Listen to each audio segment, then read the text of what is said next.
it's a ticket, talking Mazda for the biggest. That's a comma and a comma and a comma, gotta get it, get it. And it's a ticket, talking Mazda for the biggest. That's a comma and a comma and a comma, gotta get it. A comma and a comma and a comma, gotta get it, get it, get it, get it. Comma and a comma, gotta get it, get it. And it's a ticket, talking Mazda for the biggest. That's a comma and a comma and a comma, gotta get it. A comma and a comma and a comma, gotta get it, get it, get it, get it. Comma and a comma, gotta get it.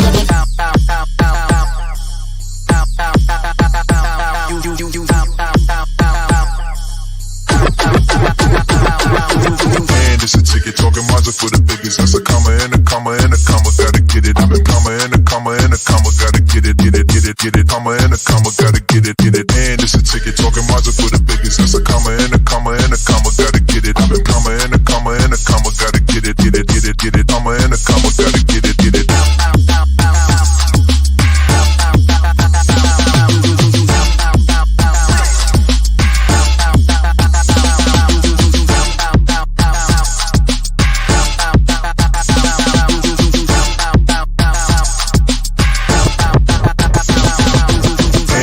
Ticket, talking Mazda for the biggest. That's a comma and a comma and a comma, gotta get it. A comma and a comma and a comma, gotta get it, get it, get it, get it. Comma and a comma, gotta get it, get it. And it's a ticket, talking Mazda for the biggest. That's a comma and a comma and a comma, gotta get it. A comma and a comma and a comma, gotta get it, get it, get it, get it. Comma and a comma, gotta get it, get it.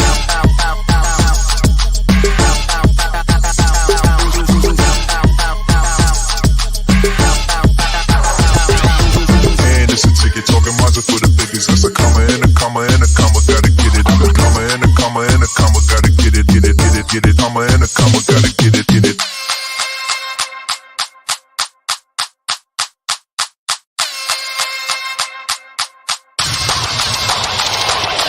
And it's a ticket, talking Mazda for the biggest. That's a comma and a comma and a comma, gotta get it. A comma and a comma and a comma, gotta get it, get it, get it, get it. Comma and a comma, gotta get it, get it. And it's a ticket, talking Mazda for the biggest. That's a comma and a comma and a comma, gotta get it. A comma and a comma and a comma, gotta get it, get it, get it, get it. Comma and a comma, gotta get it, get it. And it's a ticket, talking Mazda for the biggest. That's a comma and a comma and a comma, gotta get it. A comma and a comma and a comma, gotta get it, get it, get it, get it. Comma and a comma, gotta get it, get it. And it's a ticket, talking Mazda for the biggest. That's a comma and a comma and a comma, gotta get it. A comma and a comma and a comma, gotta get it, get it, get it, get it. Comma and a comma, gotta get it, get it.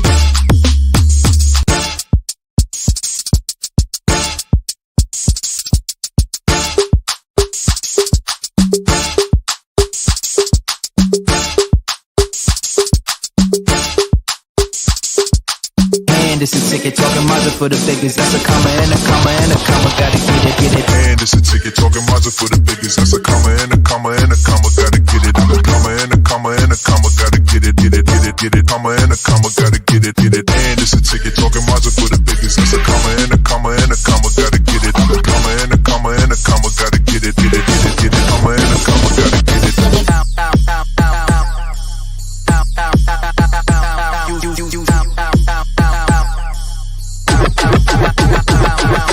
And it's a ticket, talking Mazda for the biggest. That's a comma and a comma and a comma, gotta get it. A comma and a comma and a comma, gotta get it, get it, get it, get it. Comma and a comma, gotta get it, get it. And it's a ticket, talking Mazda for the biggest. That's a comma and a comma and a comma, gotta get it. A comma and a comma and a comma, gotta get it, get it, get it, get it. Comma and a comma, gotta get it, get it.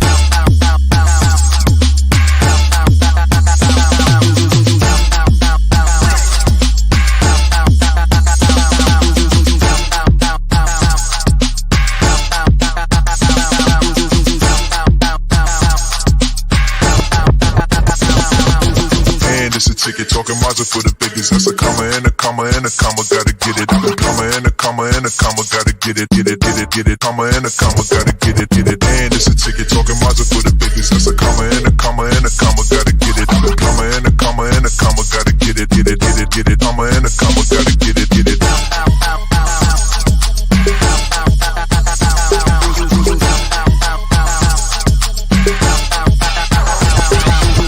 And it's a ticket, talking Mazda for the biggest. That's a comma and a comma and a comma, gotta get it. A comma and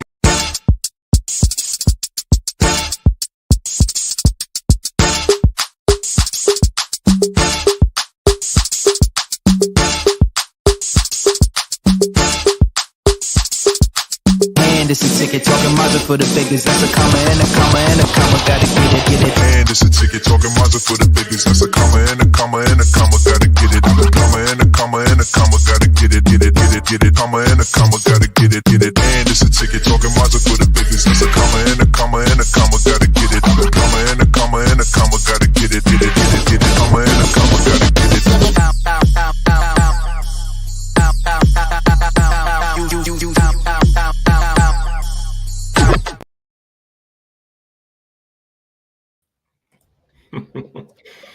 Welcome to another episode of Head to Head with Brian Parker.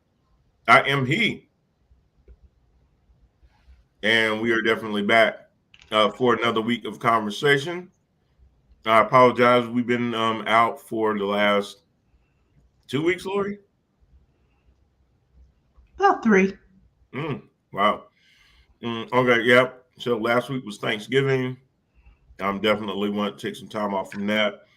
The week before that, I think I was severely ill. Lori had called in all the family and they were circling around me praying and stuff. And I realized that all they wanted was my bank account information. So that helped my recovery a great deal. So I'm back in the world of the living. But I made sure that they didn't get that information. So yeah, they tried. Sure you did. I changed all my passwords. No, but anyway, you did not. Thank you for joining us. We are streaming live and direct on LinkedIn, Facebook, as well as YouTube. If you're on YouTube, you can always check us out at Empowered Network, Parker Management. I'm sorry, I screwed all that up. Empowered TV Network. Yeah, that's it, right? Parker Media. That's it. Yeah, something like that. Anyway, when you ain't done it in a while, can't remember everything. Well, I'm going to give you, it's still the fog, the sickness fog. How about that? Yeah, absolutely. But anyway, we are thrilled to be back. We are looking at potentially starting our show starting at 7:00 next week instead of 6:00. I've gotten a couple of comments from folks that they really like to catch the show, but they're still leaving work and stuff like that around 6:00. So 7:00 seems to work better. But y'all let me know what you think about that in the comments. If 7:00 would actually be a better time, a 7 to 8 slot, as opposed to a 6 to 7:30 slot. Definitely would be a shorter show, but we get a lot more information in just in a shorter amount of time, and still be able to attract our viewers at a time slot that's more accommodating to them. Now, we did try that with our sports show, which is Head to Head Sports, which airs every Wednesday. And we've been doing that at 7 p.m. for the last couple of weeks.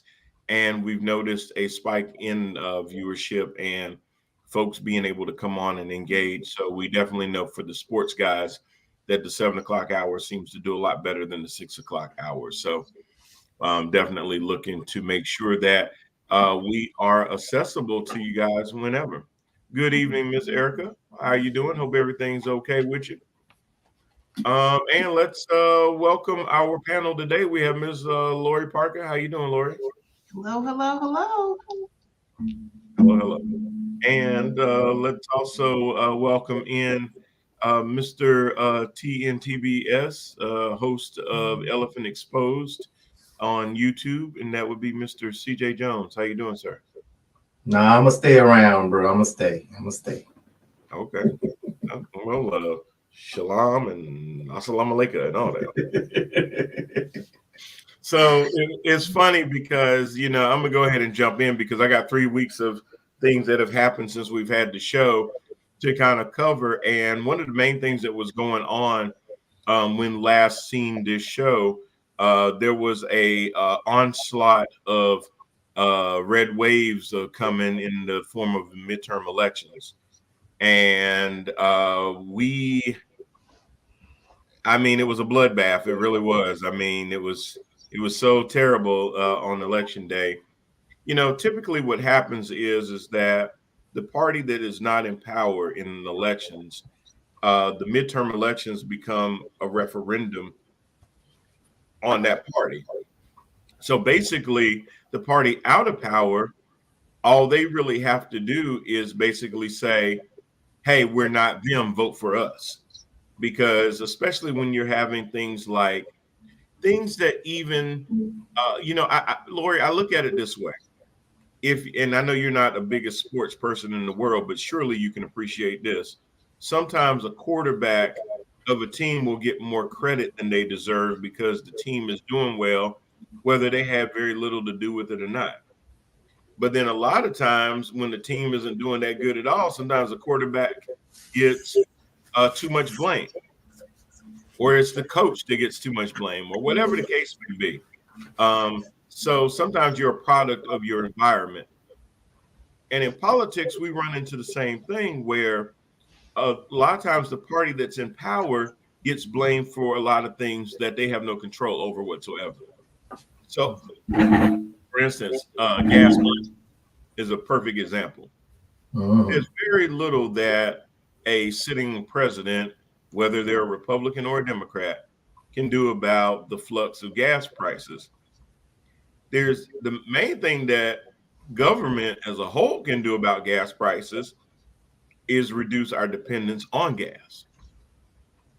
But as long as we're so dependent on gas, and a lot of the countries that we depend on, and when I say we, let me be clear to all of the dumbass people out there that think that every drop of gas that we drill in this country stays in this country. It doesn't work like that, people. Whether we open up more pipelines or not, it has nothing to do with how much gas is used and consumed in the United States. You can believe in your America First platform all you want, but we are in what we call a global market. Everything is on the global stage, whether it's soybeans from China or different kinds of products like fruits and vegetables and things like that. Those things are traded over the global market. Corn, beans, all kinds of things, rice, all those things. It's not like, if you honestly think that every vegetable and piece of fruit that you consume or that is at Publix and Whole Foods and all these other places you go to are grown in the United States of America, you are out of your mind. Gas is no different. Gas does not have any kind of lines. If I own BP gas and oil, what I drill on are private grounds. What that means is that when I use my equipment to bring it from the ground to our production, I have the ability to sell that gas to the highest bidder, whether they're in this country or not. And that is what happens. Why is that important, Brian? Because they're capitalists, which we all applaud capitalism, is that they have the opportunity to make a profit to the highest bidders. Now, what people don't ever ask is that why are gas prices going up and profits are going up as well? Because wasn't the whole idea of gas prices going up was that production costs were up or supply was down and stuff like that? Yet the gas companies have figured out how to make enough to have record profits during all of this.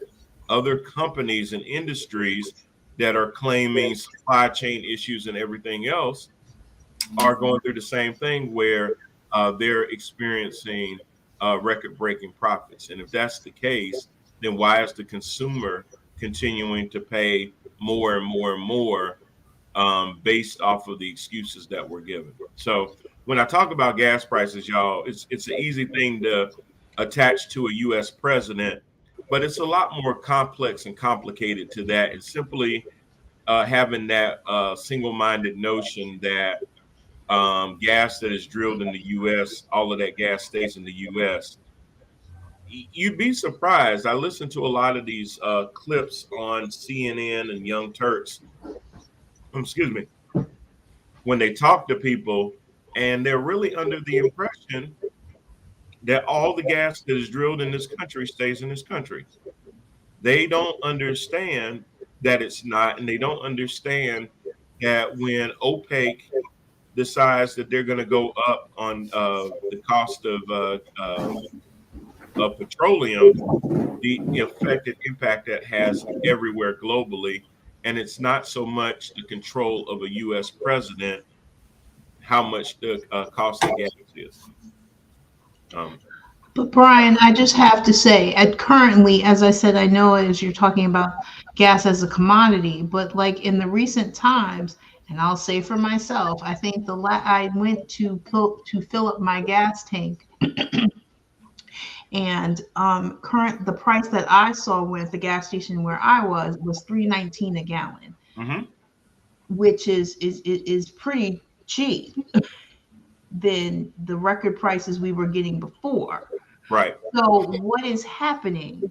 What has happened for that? Because they were making comments about, gas prices being so high, this one, but it just has seemed to be going in the reverse. Well, traditionally speaking, gas goes up in the summertime anyway because summer travel is up. People are on the road more, they're on vacations and things like that, and gas typically goes up. Traditionally, in the fourth quarter of the year, gas prices go down anyway, because what happens is that we're hit with an overabundance of supply. And because of that, it drives down the cost per barrel. So a lot of times, but when OPEC, the guys in Saudi Arabia and all of them get together and they decide, hey, we're going to slow down production during the summertime even more. Well, that puts a restraint on the global economy when it comes to gas, and that caused that $4 gas.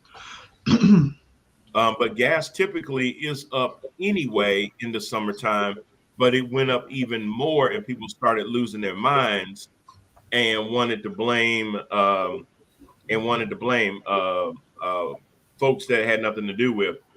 Ty Harris says that demand as China is way down due to extended COVID lockdown as well. That's a great point. Thank you, Ty. I'm glad for you to join in. Because China has done a lot more lockdowns because of the spikes of COVID, it's kind of like what we were going through during COVID. What happened?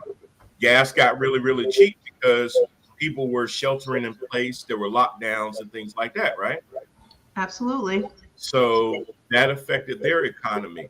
Things like a pandemic will shut down your economy. It affected the supply chain and everything else where prices were being driven because of what was going on. And Anthony joins in and says, we're living in a crazy world when people crying at the gas pump. Yeah, I mean, people will cry. Look, I get it. Gas will never be what it was when I was a kid, which was 87 cents a gallon. So, but you have to kind of live in the times that you're in. And, CJ, I know you remember when it was under $1 too, right? Yes, sir. Indeed. Yeah. I can go back to 73 cents, but it don't matter now. Yeah. I mean, you can go back to that in your head. And if you living back then you're going to be severely disappointed right now. But that's not just the reality of it. The real answer, and the problem with our country and other countries is that we have become so fixated on fossil fuels that there is a reluctance to get away from fossil fuels. I mean, they're constantly coming out with new electric vehicles. They came out with a truck that's fully electric and things like that. But people's overall, it's funny because people talk out of both sides of their mouth. They say, well, we need to be less dependent on foreign oil. But then we start talking about electric vehicles. I don't want to do nothing with that. Or I don't want to shut down fossil fuels. Guys, at some point, we can't keep depending on fossil fuels, whether it's our drilling or us purchasing fossil fuels from overseas. And you understand that a lot of these places that the fossil fuels are in some very unstable parts of the world. Russia, Saudi Arabia, Iran, Iraq, Venezuela. I mean, come on. We have to at some point get serious. And it's also about getting serious for the environment too. You know, it's not about Biden shut down the key. I keep hearing them talk about Biden shutting down the Keystone Pipeline as if this was going to be something that was going to inject a whole bunch of oil into the country and solve gas problems. But again, that's a lack of understanding about gas. Anthony has a random question. Someone said on the news, we will have a spike in COVID later this month. Is that fake news? Anthony, that is not fake news. Ty, if you are on, I would love for you to chime in on that. But my understanding is the way COVID works is that it is an airborne virus. And with that said, when it gets cold, more people tend to stay indoors. And because air circulates and cycles, the opportunity for people to be exposed to COVID is higher in the wintertime than it is in the summertime. In summertime, you're walking outside, everybody's out and everything else, and they're not as close together. In the wintertime, people are in more close quarters, and a lot of times that gives COVID more of an opportunity to spread to other people. And how do we know this? Because before COVID, we had the flu, and the flu did the same thing. The flu wasn't a virus that was only active in the fall. The flu is active all the time. Absolutely. But the reason that you notice the flu more than anything is for the same reason, is because of closer contact in more confined areas, because when it's cold, people tend to stay indoors more. In other words, the less free air that you have. And that's just it. People tend to literally get closer, body warm. That means someone's bad breath is in your face. I mean, it's kind of common sense when you think about it. Yeah. We got to stop being so dependent on each and every piece of information that comes out. Just like that was a concern about Elon Musk opening up the Twitter and the freedom of speech. So now everybody that was talking all this misinformation about COVID and health problems, stuff like that. First of all, I'm like the comedian that I heard speak on this. If you are going to Twitter for health concerns, health questions, health issues, then you are an idiot. Okay? Because that's why you have health clinics. That's why you have doctors at actual hospitals. That's like me going to an auto mechanic about grocery shopping. Come on, y'all. Don't be afraid to be an independent thinker. It's all right. Yeah, I just think what happens is, EJ, this time, we talked about 73-cent gas just a second ago. Yeah. Because in the old days, there wasn't social media, there wasn't all of these different threads of information and things like that. Like, you basically have 3 channels on TV for news: NBC, ABC, CBS. I'm glad Ty jumped in too and says, oh, he's on my Facebook stream. Ty says that, there we go. COVID in the US and Europe is far less impactful now that nearly everyone has COVID and vaccinations. So basically what he's saying there is that because of the uptick in vaccinations and the uptick in people that have already had COVID and some built up immunity, that is less impactful. But he also says, so while we have an increase in flu and COVID, the severity is way down and hospitals won't be overwhelmed. Right. And So, and the whole and the other thing about that one was the mortality rate. thank you, Ty. But Right. like the more that they come to find out who was really like leaving this world, you know, unnecessarily, it was the people that had other conditions, other health issues. It was the elderly or the unprotected little ones, you know, because it was some little ones that had left this world too. But it's just like it's just, I mean, we're covering it, we're already saying it. Now that we know how it functions, we know how it moves. You build up your immunity system. You know, like me, I automatically, like, nobody tells me this. This is just something that I learned on the ship. You know, being around 3,000 people for 6 and 9 months at a time, I start taking extra vitamin C. I mean, everybody's going around the ship coughing and sneezing and everything else. Just go back to those old practices that your mom taught you. You know, wash your hands. You know, keep your hands out your own face. Different things like that. Basic health care, self-care will help you through all of this. You know, and even if you happen to get it, your body is now strong enough to fight it because you've built up enough antibiotics within yourself to resist it, and you won't end up on a ventilator, or, you know, you got your foot on a banana peel and your other foot in a grave. You know, now, are you talking about built up immunity from either catching it or being vaccinated? I'm talking like right down the line, because some people still have an issue with, well, I ain't sticking nothing foreign in me and all this other stuff.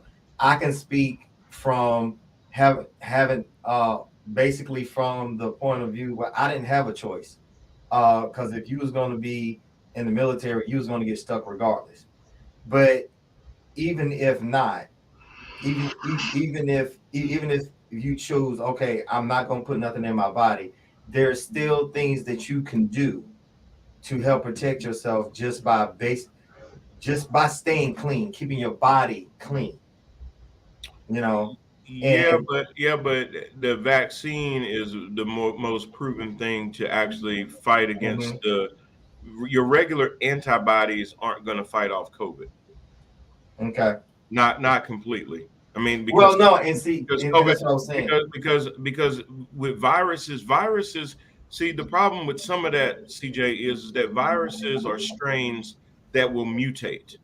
Yes. So just because certain things worked on previous things doesn't mean that it will work on everything that comes out, because of the way things mutate. Right. So those are practices that you should have anyway. That it's sad that we have to remind people to wash their hands and keep their hands out of their face and stuff like that. Those are basic things, and those things are driven home more now than ever, CJ, is because the way COVID spreads, those help mitigate the spread. It doesn't neutralize the virus. No, yeah. So everything that you said helps keep it from me transferring it to another person. Absolutely. That's why I was going with it. But it doesn't keep it from being airborne. It doesn't keep it from infecting you. And yes, if you are immunocompromised, yes, you're going to have a harder time fighting it off, because if you already have congestive heart failure or something like that, or a respiratory illness, this attacks your respiratory. I mean, it's the same way that pneumonia and the flu can do the exact same thing. Exactly. But the flu has been around a lot longer. We get flu shots and everything else, and our body does build up that immunity to that flu.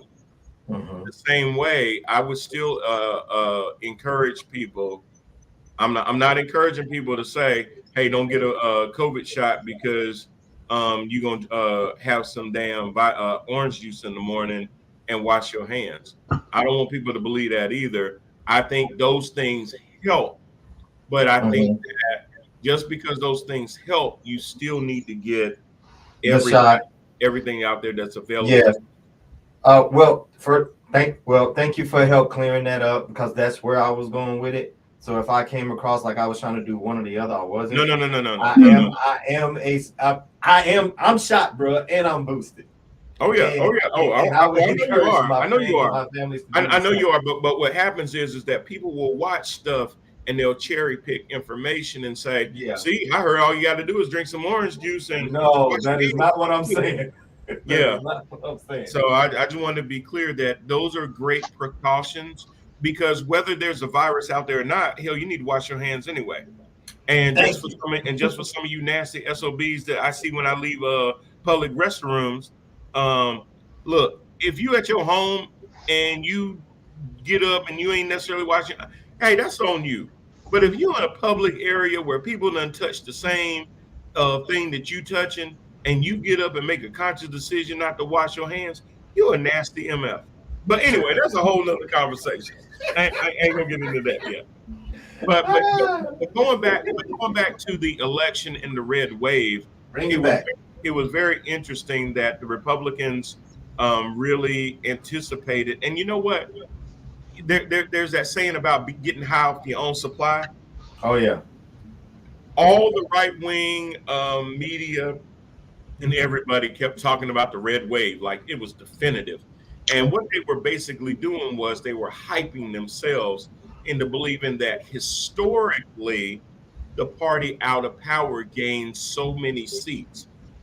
And how many people are going to be upset about gas prices? How many people are going to be upset about inflation? How many people are going to be upset about crime?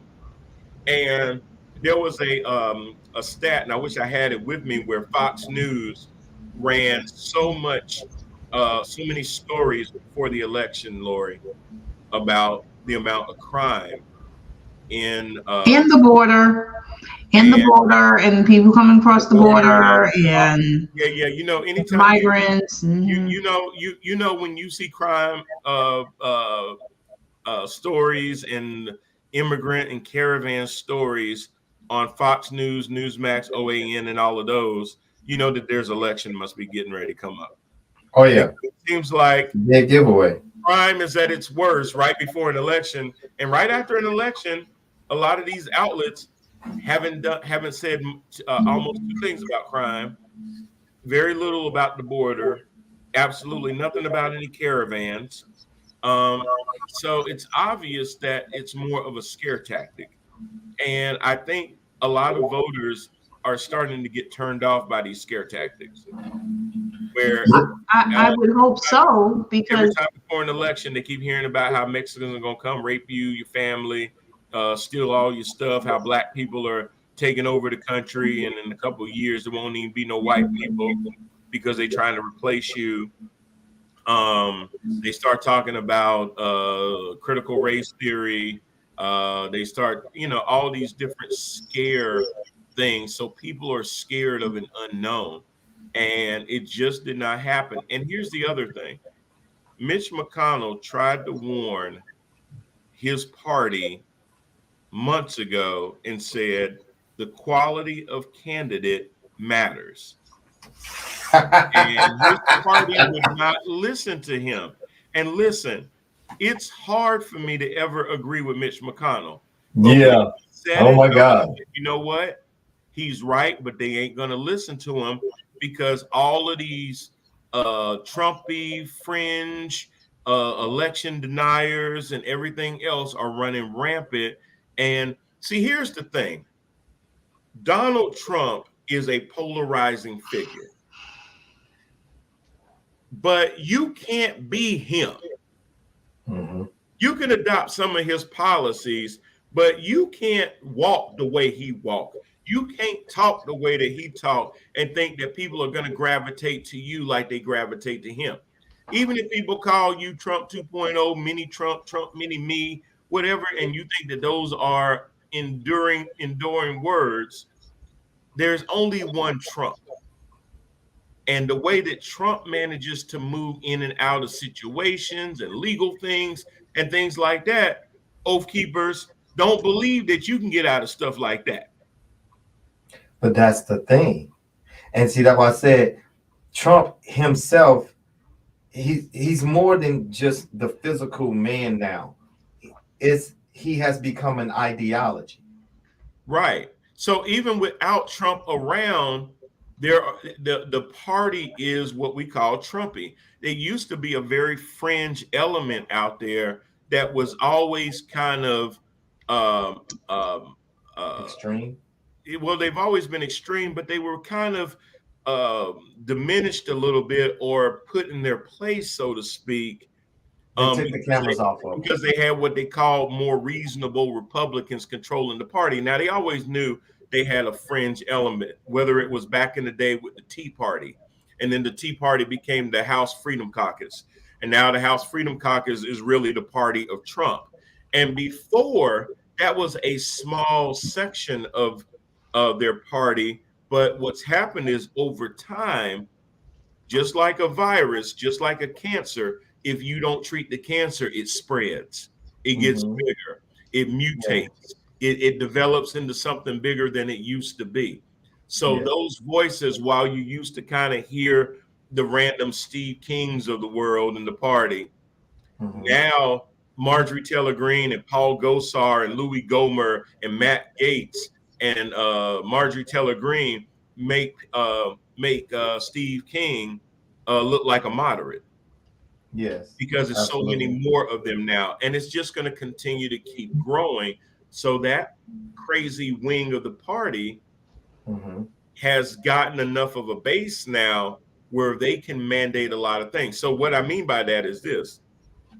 The U.S. House of Representatives come January the 3rd will be under the control of Republicans, sort of. They did win back the House, sort of. And it takes 218 seats to have a majority in Congress. That's because there's 435 seats total. So 218 is one more than 50%. And Nancy Pelosi, who is stepping down from her speakership and leadership at the end of this Congress, was a great tactician of even having narrow margins in her caucus, keeping them together and still being able to whip votes, whether it was from progressive wing, moderate wing, blue dog Democrats, whatever the case may be. She was really good at doing that.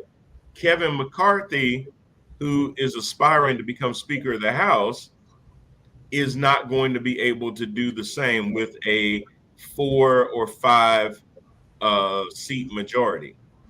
And the reason is that the House Freedom Caucus, AKA the Trump lunatics, have made it clear to him that they don't support him and they don't want to vote for him. Absolutely. So it's a very good chance that Kevin McCarthy, after all these years of being mad at Nancy Pelosi and fundraising off of Nancy Pelosi, may not even end up with the gavel at all. And if he does end up with the gavel, the only way he can do that is cede a lot of power and considerations over to the House Freedom Caucus. So Matt Gaetz, Lauren Boebert, James Comer, a lot of these extremists that they have want certain concessions from him for his support. So basically, he'll be if he is the speaker, he'll be the speaker in name only. Oh yeah, because Marjorie Taylor Greene plans on having his balls. Jim Jordan plans on having his balls. Matt Gaetz plans on having his balls. So he could be the speaker in name, but he would be the speaker in name only. He would have no power whatsoever. And the thing about these people that I'm naming, they're not about legislating anything. No. And here's the problem. They're just about sitting in that seat and controlling. And here's the problem. The House flips every 2 years. The Senate flips every 6 years. So if you waste away these 2 years, Republicans, and the next election is a presidential election, and you know the turnout is higher for a presidential election. If you sit there and spend 2 years wanting to open up Hunter Biden's laptop and chase conspiracy theory rabbit holes, not extend the government's spending limits and things like that are going to be important, it's going to be a quick 2 years, and the next thing you know, Jeffries will be the speaker in 2 years. Hakeem Jeffries will be the speaker in 2 years. And I know, Laura, you wanted to make a mention that Hakeem Jeffries, first African American man to be a minority leader, and if the Democrats do win back control of the House, he'll actually become first African American man Speaker of the House. Yes, and also bringing in a new sense of leadership, especially under him, with the changing of the guard. And plus, Representative Jeffries is from Brooklyn, so, and I've been voting for him since I was there. Crown Heights in the house. I was excited. So. Crown Heights, Brooklyn. There you go. That's Hakeem Jeffries, and that's going to be a little different. It is good to see a little bit of leadership, but it does seem like the Democrats are a lot more unified right now than the Republicans. They're all over the place, and there's no guarantee that McCarthy has a clear way to 218 votes. And, the funny thing, Lori, is I was thinking the Democrats have a unique opportunity to try to do. Well, here's the thing. Now, they did just lose a congressman on Monday, yes. Congressman Meechin from Virginia. Mm-hmm. So, thoughts and prayers to his family. He'd been a congressman for quite some time. Yes. So that's going to give them even one fewer seat. But all they would need to do is find 6 Republicans that are not lunatics and say, hey, listen, we're going to let the speaker be a Republican. But it can't be Jim Jordan. It can't be Steve Scalise. It can't be Elise Stefanik. It can't be Kevin McCarthy, because they're all beholden to Donald Trump. So there are some moderates in their party that want to get legislation done.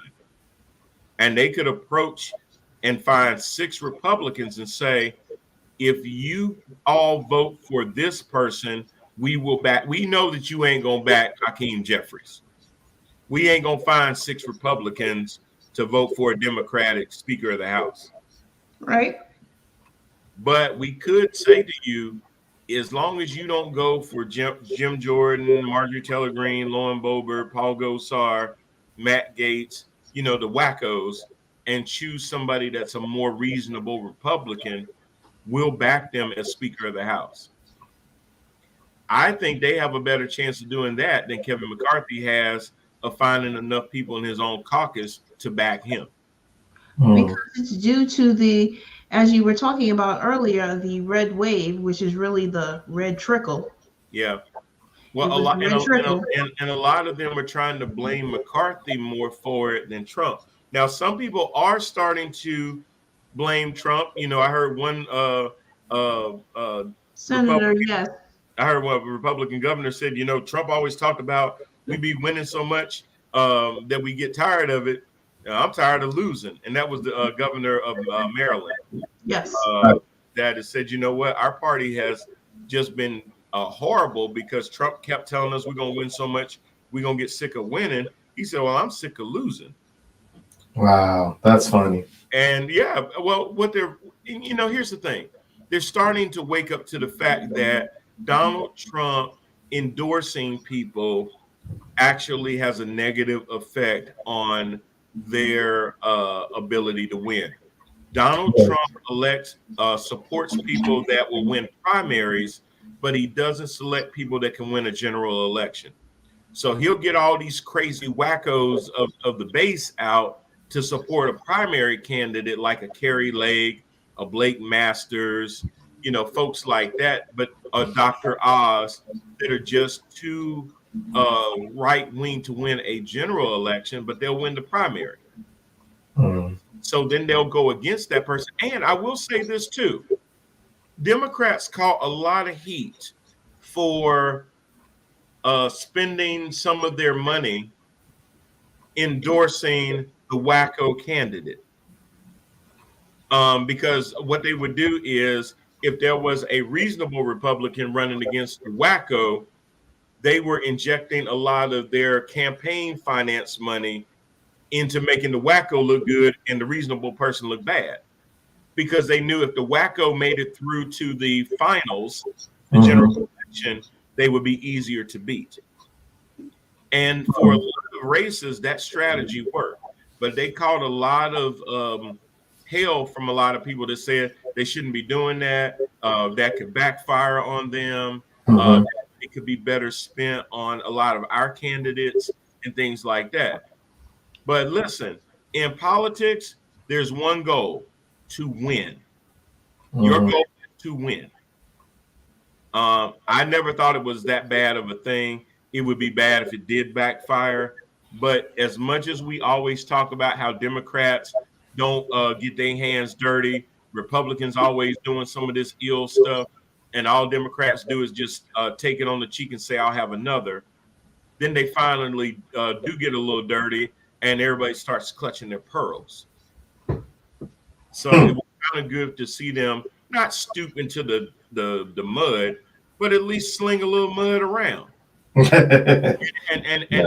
I think that had just as much to diminish this red wave that didn't happen as anything else, because they amplified the crazy candidate to the point that they would not be electable in a general election.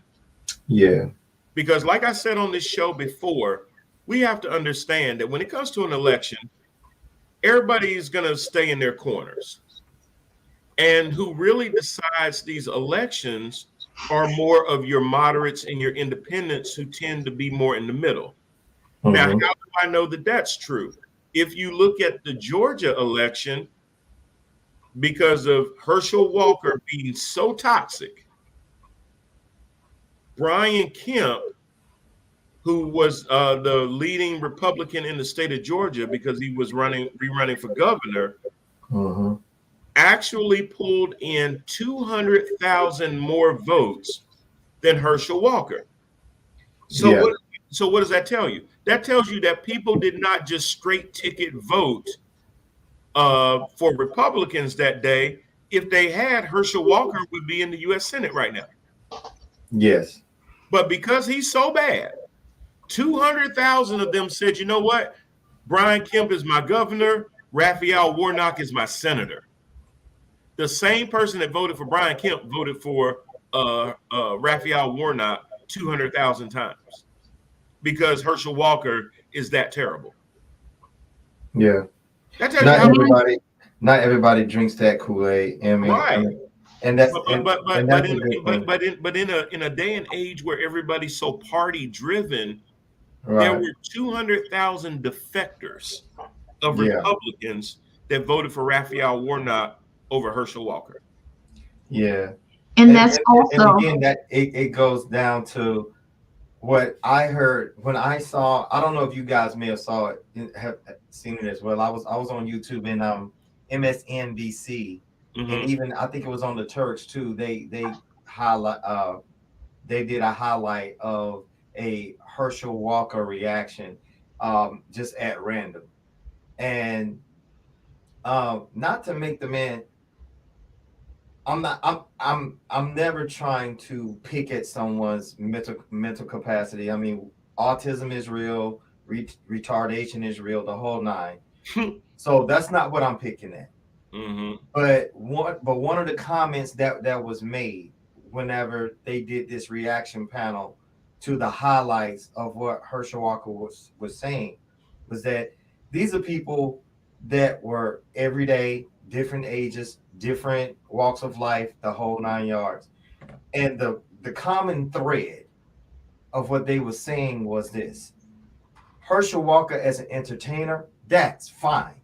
If you sports commentator, he's a funny guy, he has a good funny bone. Okay, cool. That's your lane. But to put this man in a position to where he has say so over law and writing out law, no freaking way. He can't even write his name. First of all, you just put an H. Try to go for mayor, let alone governor. You went straight to senator. No, Georgia, no. Nope. And then there's also the his controversy because he's not hasn't been campaigning, and the Republicans are also, because as they're going up to the runoff, which is taking place on December 6th, you know, just with out for campaigning, you know, there is the talk again has come up about, you know, Herschel Walker's where his living situation is. Because apparently he may not be living in Georgia. That was an issue. That was an issue early on in the campaign, and it kind of went away. But it's coming back up. But it got reported back out again because it was discovered that he claimed a tax credit in Dallas for his primary residence. And you can't claim that and say that I'm claiming my Dallas home as my primary residence and I'm running in the state of Georgia, because you're supposed to live in the state of Georgia. So either you committed tax fraud or voter fraud. Right. And see, either way, and y'all know by this particular party having the mindset that it is, that's not going to sway these people left. Not at all. Not at all. But it's just, I mean, it was a good thing to bring up as far as technicality goes. And disqualifications. But anybody that was hell bent on voting for him, they're gonna vote for him anyway. Right. If you're the type of person that actually played by the rules. Right, exactly. If you're the type of person that played by the rules, then yeah, we will be all on this. We will be pushing it and everything. But you're talking about the Republican Party, and like how we had said before the midterm elections even started, I forgot who was that woman that said it. She said that she will vote for Walker anyway, just simply because she wants the power. I happen to have that clip, so check this out. Walker used his money to reportedly pay some skank for an abortion. So I don't care if Herschel Walker paid to abort endangered baby eagles. I want control of the Senate.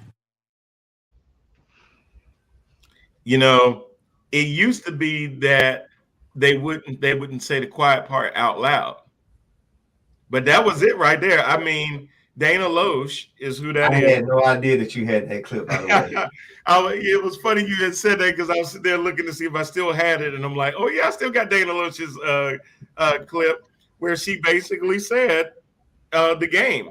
I don't care if, I mean, basically she's saying, I don't care if this man ran over a bunch of kids. We need control of the Senate at all costs. It doesn't matter. It doesn't matter that it takes Lindsey Graham on one side and Ted Cruz on the other side to make it look like they're propping him up. We're going to do what we got to do now. Now Brian Kemp is out there stumping for Herschel, but most of the time he doesn't even bring up Herschel's name. He just says we need to win this seat so that we can put Joe Biden's woke Democrat policies in check. So not that I'm running so much for Herschel as I'm running against Joe Biden. Herschel just happens to be the pawn and the token that we're using to get to that point. Right. And here's another thing that I had noticed about this year's voting in the whole nine. Eventually, and I'm just putting this out here just in general. Eventually, even your most sleepiest people will begin to wake up. Correct. When you running the same game over and over again. Correct. You will become desensitized. Think about how when we all were young, and I'm gonna think of a quick scary movie. It don't have nothing to do with no werewolves and no vampires, because they kind of cool. Okay. I always used to want to be a vampire, but did y'all know that werewolves can be vampires? When I found that out, I ain't want to be a vampire no more. I want to be a werewolf. I want to be a werewolf. I thought it was kind of cool. So here's the thing, guys. When we were younger, okay, and before we became more aware, even as to how scary movies were made, they did their job. And we were scared out of our minds. Some of us will probably never watch it again. Some of us will never probably watch the original Freddy Krueger again, or whatever the case may be. Because I love it. Me and Lori gonna watch that. Yeah. So Okay, but see, here's my thing, because my thing, or the jump scare, Grudge kind of got me. And I was like, I love wow. Grudge. Right. So I was like, okay, but then after a while, it begins to lose its power over you, and that's what I'm saying. Right. Look, Lori, okay. already. And so that's how I look at the Republicans. That's how their base is starting to shift, because it's like, okay, we're running the same old scare tactics over and over. We're going to attack whoever the Democrats are, and we're going to pick at them. We're going to run slander ads.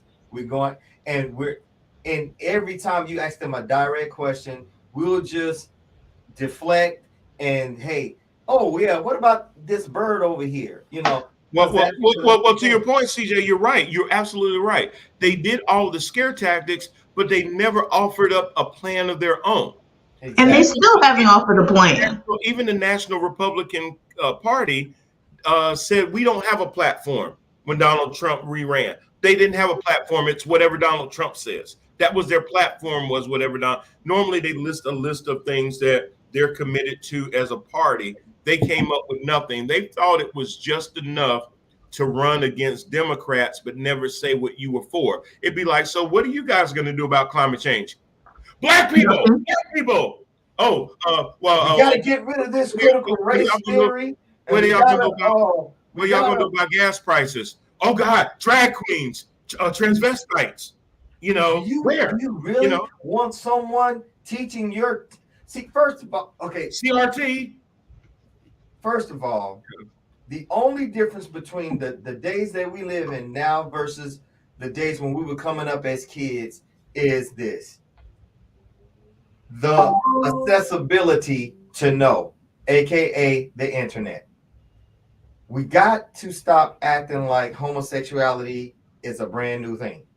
We got to stop acting like anything else that sends mental shockwaves to these. They're not Protestants, they're evangelicals, right? Well, they're that, but they're more importantly, they're theocrats because of the way that they're trying to install theocracy right out my mouth.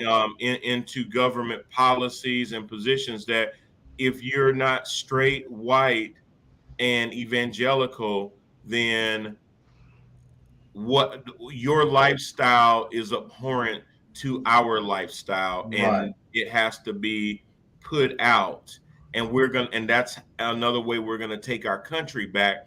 We're gonna take our country back from you. Now it used to be drag shows weren't really that big of a deal, but somehow now they've looped drag queens and drag shows into people that are sexualizing and grooming kids, and there's nothing sexual about drag shows. But they harped on this to the point that now people want to shoot up gay bars and clubs because they tie all that together. Right.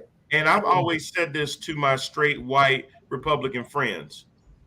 If you don't want to be around gay people, then don't be around gay people. Because it's easy. You can catch COVID, but you can't catch homosexuality.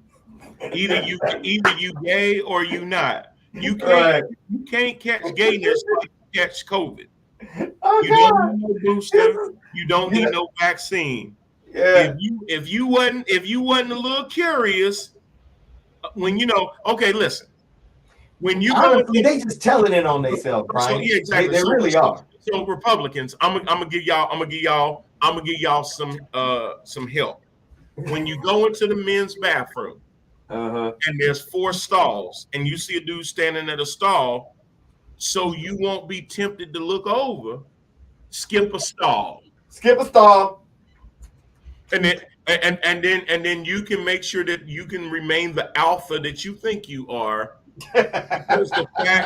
because the fact that you're worried about becoming gay by being in close proximity to somebody else that's gay really shows how much of an alpha you really are. Yes, Lord. Lola gonna preach.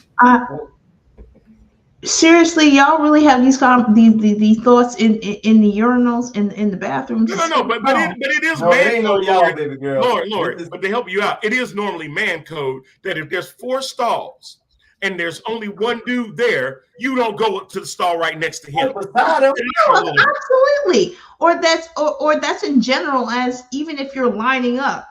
I'm not going to, and I'm in the line in the grocery store. I'm not going to ram up to the next person. I'm going to give you. But I have seen people do that where I was like looking, and I'm like, man, there's 20 stalls in here. Why is this dude right beside me? But I ain't never get to the point where I'm going, hey. I'm handling my business. Yeah, I wouldn't mind if he go, damn, how'd you do all of that? Obviously, jeans, bro. They must be in great wonderment. Or there's this thing where you don't walk up to, even if you can't space yourself out, you don't pull up to a urinal and look at a guy and be like, hey, how you doing? Bro, I get my junk in my hand. You know, we got certain man codes, Lori, that we So y'all don't be having like conversations. Hell no. No, you ain't talking about not when your junk is in your hand. No. And you better be looking straight or looking up. Eyes forward. Don't even make your neck bend just a little bit. Bro, what you looking at? Ain't nothing over here for you. Yeah, that's man it. code, man. No, that's man code, Lori. I'm just it's just very interesting, especially the bathroom store. So yeah, thank you for clearing that up for me. I'm letting you know how boring it is when you go into a men's bathroom. It is quiet. That's about as quiet as it is. It's like being in church. Guys around each other, and we go total silent. Bro, I never thought about it that way, but that is some of the quietest time is when you go into a men's bathroom. You can hear a pin drop. Yes, sir. That is true. That we be doing in the stadium. Again, I have another question. Yeah. So if you're just to piggyback onto what you're saying with the total silence. So if you're just sitting here, so is that why y'all are contemplating for hours? Just to be sitting there just with quiet time. Well, if you're not outside, not outside in your own private bathroom. Yes. Oh, so are you trying to relive the silence? Man, I do some of my best thinking on my phone. No, but men are providers by nature, right? Okay. So men are always thinking about how am I going to take care of my family? Yeah. So a lot of times their peace and quiet is in the solitude of their own bathrooms where they can think about stuff. Yeah. Clearly. Because most of the time when guys do things, it's not so much spur of the moment. We've been thinking about it for a minute. Yeah. For the most part. So we sit in the bathroom and we kind of get our thoughts together and stuff like that. So yeah, Lori, that's why we contemplate. See, y'all more I'm just, again, I'm very curious again with the silence thing, because never thought about it that way, but y'all are just silent and focused. And if you're a married man and you got maybe 2 kids and a wife and stuff like that, sometimes that's the only solitude you get. That is the only place. And you know, if you stank it up enough, they'll stay the hell away. Yeah, and that's the point, bro. And that's why I don't purposely don't. You don't spray. You don't spray. And you don't turn on the fan because you want them to know that when they get close enough to that door, they be like, "Never mind, I'm good." That's right. Exactly. So that's what it is.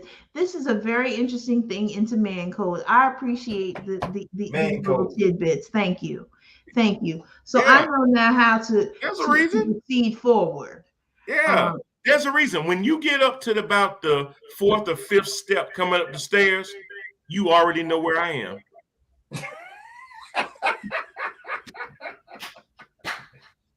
Leave that man alone when he's on his throne. Never mind, I'm good. She said, a genius is walking out that door. Lori likes to say CJ. And I'm gonna tell you another thing. I know to some women out there, it may look like we are doing some knee-jerk reaction stuff, but like I tell my wifey, trust the plan, bruh. Trust the plan. Trust it. It looks crazy. I've been vetting it. I've been vetting it in between straining. Yes, sir. Yes, sir. Just trust the process, bro, and it's gonna work out. And straining will help you focus. Go ahead, Lori. I just want to add for yourself that I can only sit there and I can only identify with my husband who's here. But for the most part, I try to leave you alone. I try to leave you alone. There are times, unfortunately, I may need to get an answer from you, and I disrupt your thought process. That's what text messages are for. No. Okay, that's gonna go into what I don't like because is it life threatening? Why? Thank you. We the same. Is it life threatening? If it's not life threatening, right. just hold back. Then wait till my legs fall asleep on this toilet and I got to start standing up and walking around, get the blood circulating. Why do I have to text you? They don't know nothing about that. You strip when you go to the bathroom. You take off all your clothes because you're gonna be. Bro, I'm talking about off the ankles, bro. Off the ankles, gotta get your ankles. Gotta get off the ankles. Be free. America. I'm just gonna sit here and say this, just for the women. Just again, this is a lot. I would venture to say if more Republicans sat down longer on the toilet, they wouldn't be so extreme. So they need more quiet time. Understood. They really do. They really do. Absolutely. More quiet time. I think they go in there and come back out too fast, and they probably don't even wash their nasty ass hands when they're doing it. Exactly.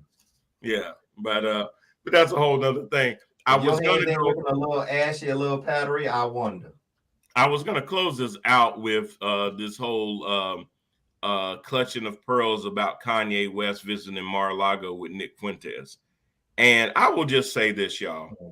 I understand how politicians think as far as they don't do anything spur of the moment either. Everything is a political calculation. And as long as, and I'll give you a perfect example. When January the 6th happened, there were a lot of Republicans that figured, okay, Trump finally went too far. We can start backing away from him. And when they realized that he wasn't losing one supporter because of what happened, they had to rush back. Lindsey Graham stood on the floor. Me and Trump had a great run, but it's over. He gets heckled at the airport. He back groveling to Trump. Kevin McCarthy, Trump bears blame in this. He should have yada, yada, yada. 6 days later, he's at Mar-a-Lago kissing the ring because he realized, you know what? Even after this abhorrent behavior, these people are still backing this man. Mm-hmm. And this is a part of our base. So if I turn away from Trump right now, politically speaking, that's going to be suicide. Now that they've lost a lot of these midterm elections, Trump is at the weakest that he's ever been. Now you're hearing people like Chris Christie, Asa Hutchinson, even Mike Pence to an extent, actually voicing their displeasure about Trump having two anti-Semites at his golf club. And I'm going, well, wait a minute. Well, what about the part when Mexicans were rapists and drug dealers, and I assume some were very good people? What about the shithole countries? What about the Muslim ban? What about very fine people on both sides? I'm like, what about all this other racist and xenophobic things that he did during his presidency that you said absolutely nothing about? But now that he seems to be at his weakest, now you feel like you can start talking. And even the media pisses me off with this. Because they act like, oh God, I can't believe he had Nick Fuentes and Kanye West at his house. Why not? What was it that you fools didn't see during his presidency that told you that he was an anti-Semite? What did y'all not see that told you that he wasn't a racist? Because they was listening to Mike Pence double talk out both sides of his neck. Oh my God. They act like this is something new. Because they was listening to Pence. You know what surprised me more than Kanye West and Nick Fuentes being in Mar-a-Lago? The fact that Kanye West and Nick Fuentes were together. Yeah. I was more surprised about that, only because, as ignorant as Kanye is, if you've ever listened to some of the stuff that Nick Fuentes has said about black people, the fact that him and Kanye West are huddled up together is pretty laughable to begin with. He uses the N-word a lot, and he says that black folks, all they do is do crime, and that the military should come in and pick them off and stuff like that. He said some really crazy stuff about black folks. So I'm like, wait a minute, Kanye, that's your boy? Listen. That's who you chilling with? Money makes you say and do anything, especially when you become a slave to it. I mean, whenever you get to the point to whether you are not making the money is making you, then that's where you get that. And that's where someone like you and I, we kind of sit back and be like, wow, how did that happen? Yeah, but I wasn't surprised at all that Trump let them into Mar-a-Lago, and then everybody's acting like, oh my God, I can't believe he would associate with white nationalists. Do they not remember that Stephen Miller was a part of his administration?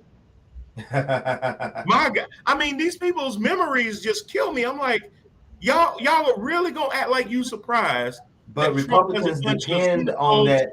Anti-Semites and racists around him. Really? Right.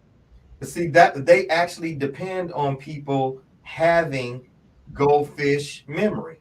They actually depend on that. And then they have the nerve, even Kevin McCarthy and Mitch McConnell, there's no place in our party for anti-Semitism. Except for when Stephen King was talking about it, except for when Marjorie Taylor Greene and Paul Gosar went to an event sponsored by Nick Fuentes while they were active members of Congress giving speeches for said anti-Semite white nationalist. Yeah, exactly. But anti-Semitism has no place in the Republican Party. It took the Democrats to strip them both of their committee assignments, because even when they made anti-Semitic comments, you sat on your hands and did nothing, Kevin. Exactly. Oh, I didn't understand it like that. But now all of a sudden, it's popular to say anti-Semitism has no place in our party. Oh yeah, since when? Yesterday? Since yesterday. Yeah, this must have been recent, because y'all been cranking it up for a minute. Yeah. See, they gotta see. Ain't no they have to. They already know. Yeah, they know. Once that dam is broken, water's already flowing. So you just got to deal with the flow. I know that's what I mean, CJ. It's a political calculation. They think it's politically advantageous right now to stand up against anti-Semitism, but you let Trump say, and you know what, Mitch McConnell, you are a coward. You are a straight up bastard. I'm gonna tell you why. You sat there and said anti-Semitism doesn't have any place in the Republican Party, and anybody that would host people should not expect to win the White House, without naming Donald Trump. After Donald Trump sat there and used a racial slur to describe your wife, you got as bad as Ted Cruz when Donald Trump called his wife ugly and said his daddy killed JFK, and the next thing you know, he phone banking for Donald Trump. But y'all want to be alpha males, right? You're nothing but a bunch of betas. You are beta. Yeah, please. There's nothing about that party. He done called your wife. I forgot what he called her, something Chung or something Chu or something like that. Being very racist and stuff, talking about his wife, Elaine Chao, and given the opportunity to sit there and just speak your mind about him being deplorable, you still fear him. Your political ambitions will let him talk junk about your wife, do anti-Semitic things, and you still are a coward to this person. But y'all are alphas. Got it. Just making sure. Well, you know what time it is. Look, her hand was on the button, CJ. She was ready. So, yeah. You know what that tells me? Lori got something on her mind that she don't like. What you don't like, Lori? That made me lose my train of thought.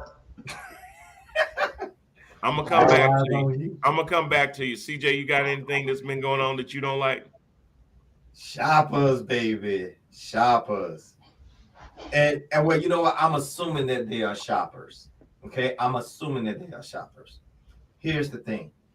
If I am in my car and I'm giving you the courtesy of slowing down so you can make your crossing safer, because really, if you ask me, I don't care. I mean, I would flat out run you over.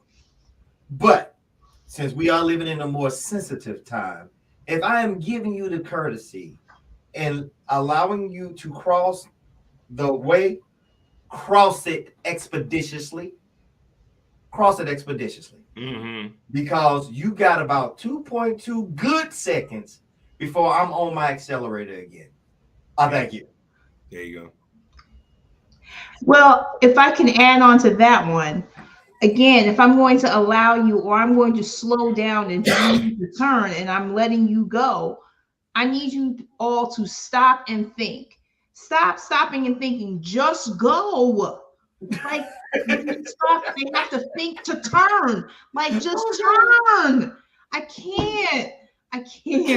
It's like everybody's thinking, or they're slowing down at a green light. It's go.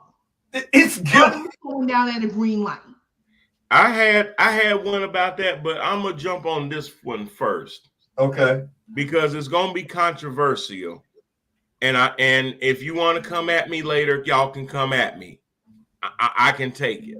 But I'm gonna be honest with you. You know what I don't like? I don't like people that bring kids to a damn movie. Oh, yeah. You know what? I'm on the fence about that. Now I'm gonna tell you why. I just recently saw Black Panther: Wakanda Forever. Uh-huh. There is nothing in the world that a 2 or 3-year-old can understand about that movie, other than how to make it miserable for everybody else. True. To sit there and whine and have a fit. And listen, I understand when you're 2 and 3 years old, you're supposed to be like that. But you don't have to be like that after I done paid a grip for the movie. Right. You can do that at home. You don't need to do that. Or we went to the movies and there were a bunch of kids shaking chairs and stuff like that, like they had no home training at all. I literally was going to go over there with my belt and just start going to town. Right. Because they were acting so ignorant. You know, when I grew up, my parents always got compliments about how well behaved me and my brother were out in public. And they don't understand. That's because I had a crazy mother that more than assured me that if I embarrassed her in public, when we got home, oh my God. Yes, sir. Just wait till we get home. Yes, and sir. You knew that meant you might die tonight. Tonight might be your last. That there was a possibility that your ass was done. Yeah. It was a wrap.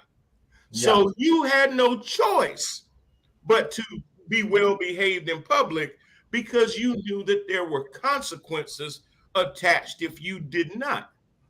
Kids today act like they ain't worried about nothing jumping out when they get home. They're almost looking at their little punk ass parents like, what you gonna do? Because you just said it. You just said it. Thank you, my brother. Punk ass parents. That leads me to one of my biggest pet peeves of today.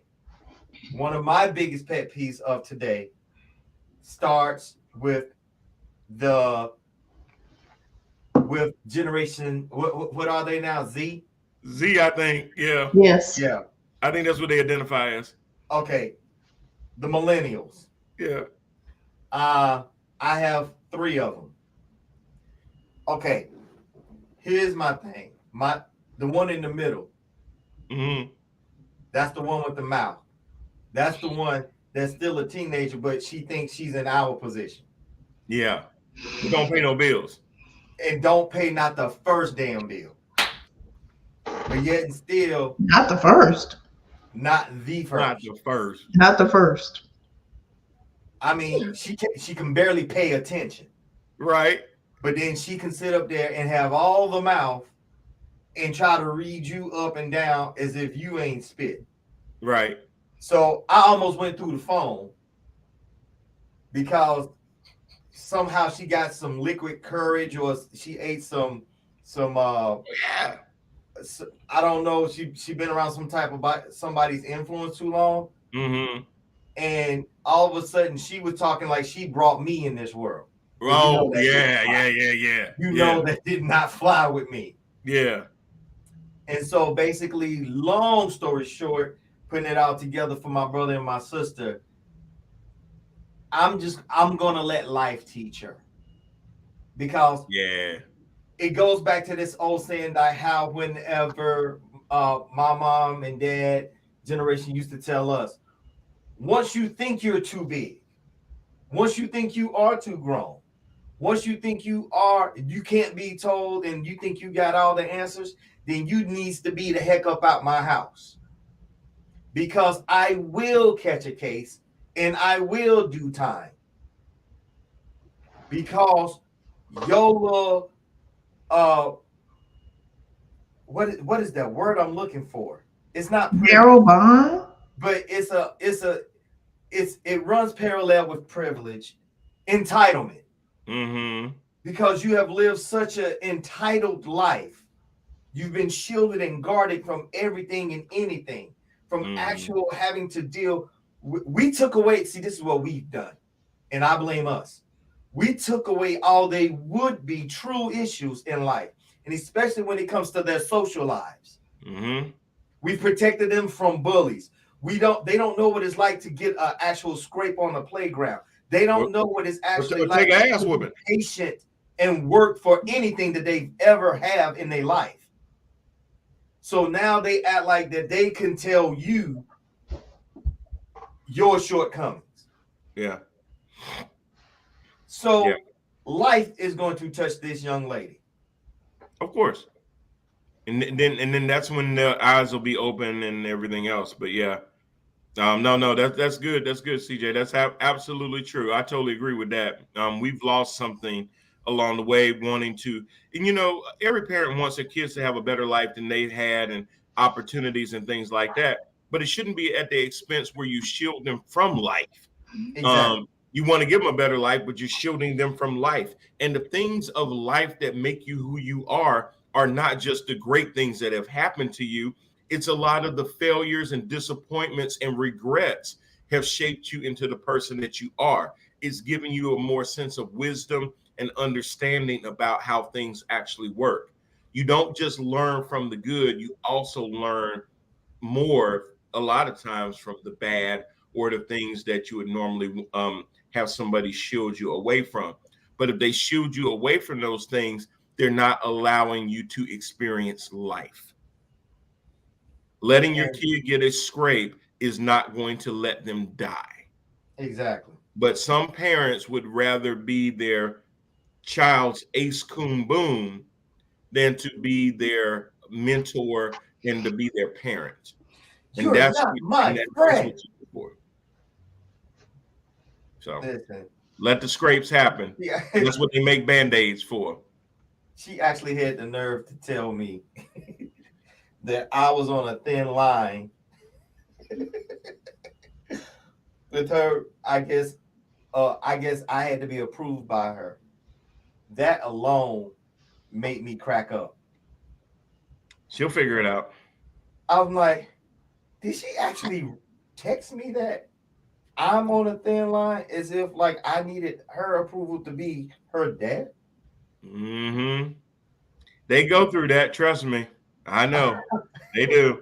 And sometimes you just got to let them go for a minute till they figure it out. And they'll come back to you at some point. That ain't it, bro. That ain't it, because I go a little harder than that. They gonna feel it. Oh yeah, no doubt. They definitely gonna feel it. I mean, and the very first thing, I mean, it just so happened to be a coincidence. Christmas is gonna be a lot better this year for me and the people that's under my roof, because I ain't got to worry about another household. Mm-hmm. I feel you. Totally. All right, final thoughts, Lori. What you got? I wish people would just continuously be that they need to learn and they need to refine and sharpen their skills. And I'm going back to the thinking of where I was talking about people and driving. Just because you've been driving for 55 years doesn't mean that you don't know everything and you need to refine your skills. Because if you need to stop and think to make a right turn when people are going 50 miles an hour, hello, please refine your skills or at least read a book again. That's my final thought for the day. Okay. CJ, top that. Parents, old parents, reclaim your houses. Reclaim your houses. Do what you got to do. Educate yourselves. Please understand that when these different rules was coming out to protect kids from true abuse and misuse of said little ones, they were actual real cases and things like that. Get to know your law. Get to know what you can and cannot do. And reclaim your houses. Well, my pre-final thought was rest in peace, Irene Cara. Oh, Yes. Boy, you was bad back in the day, girl. oh boy, yes. Ooh, Lord have mercy. I actually want to watch that movie Sparkle. I want to watch that movie. Well, and then my other pre-final thought is, you know, it's Christmas time when every time you come home, your wife is watching the Hallmark Channel, watching these damn Christmas movies. I ain't never made so many damn Christmas movies. Like, Lord have mercy, how many ski slope movies am I gonna see this December? All of them. And everybody fall in love when it starts snowing and stuff. And normally it be the dude that be working all kind of hours of the day, and somebody comes into his life to show him the true meaning of Christmas, and they get together and they start making reindeer and elves themselves and all that mess. All right, there, Ebenezer. This is the season of the Libra babies. Oh my goodness, y'all need to get up with all these Hallmark movies. My God, I mean, you got enough Kleenex for all these movies, Lori? Do you really? Do you? No, God. Listen. One of my favorite movies is, Scrooge, Ebenezer Scrooge, Christmas Story. Oh, yeah. That is one of my favorites, and the classics. Let me tell you something. The classics would be the Griswolds. So you got to watch National Lampoon sometime in the month of December. Yes, or a Christmas Story. Love the Christmas Story, and especially with the leg. Trading Places.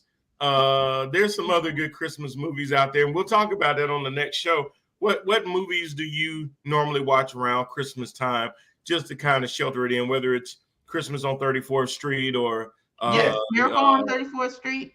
Yeah, or if you're a kid and you like to watch, or big kid, little kid, if you like to watch the Abominable Snowman, the Rudolph movie, and that kind of stuff. The old traditional claymation. Yeah, the claymations. Lori likes Elf, things like that. But whatever it is, enjoy the season, guys. I know a lot of people spent Thanksgiving with their family, and it was good to see all of the pictures on Facebook where people were posting best family event ever. And, if COVID didn't teach you anything, it should teach you not to take family for granted. And I say that to some of my raggedy ass family that sometimes don't, think about family more than they thinking about other things. And, sometimes I'm guilty of that myself, where I prioritize a lot of things over making sure that people in my family are good and okay. There's been, we lost one of the Mighty Morphin Power Rangers from back in the day due to suicide. I will just say suicide is real.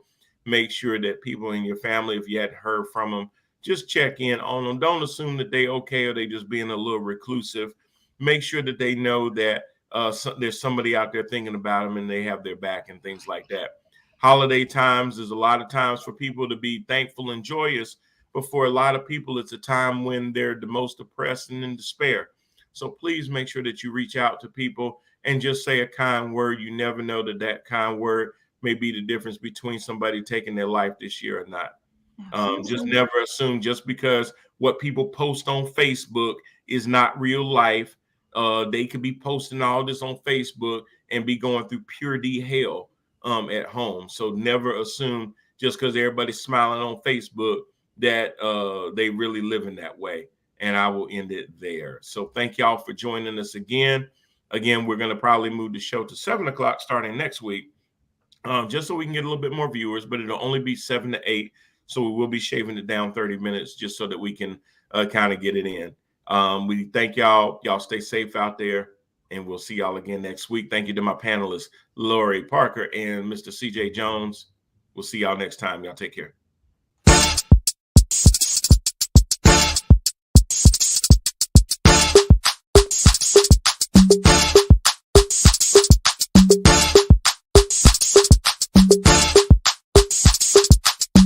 This is ticket talking Mazda for the biggest. That's a comma and a comma and a comma. Gotta get it. And it's a ticket talking Mazda for the biggest. That's a comma and a comma and a comma. Gotta get it. I'm a comma and a comma and a comma. Gotta get it. Comma and a comma. Gotta get it.